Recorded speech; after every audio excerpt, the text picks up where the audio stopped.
right, just before I leave this discussion about this week's Job Summit, just briefly from both of you, Gary, what do you honestly think can be achieved out of a talk fest like this if you focus people's minds on the things that mattered?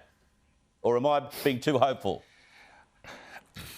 Look, you are, but Chris, look, the trouble is if it's big government, big unions, big business, then it's back to the bad old days of the 70s when Bill Kelty and Bob Hawke got together and managed to manufacture the Accord, which created a great deal of certainty and why he won the 83 election, because the whole thing was, Australia was discombobulated before the 83 election. So this is going way back, and it's all very, very bad because small business, mums and dads, people who mortgage their home, going to have everything thrown under the bus by what could happen this coming week. And the other thing, and the other very quick thing, is you can't get skilled migration to Australia because we've got a reputation loss. And I made this point multiple times.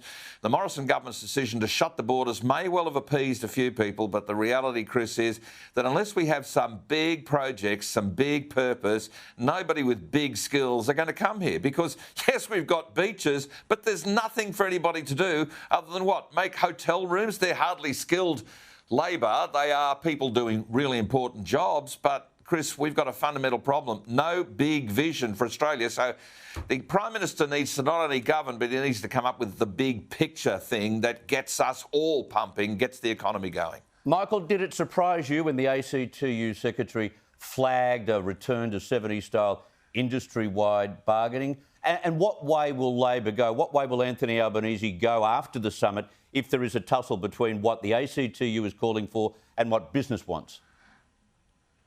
Well, I was even more surprised that Tony Burke supported the ACTU. The traditional role of the Labor Party, the great reformers, Keating and Hawke, was to support enterprise bargaining because it led to higher productivity. Yeah. I don't support sector-wide union bargaining because it leads to industrial disputes, etc.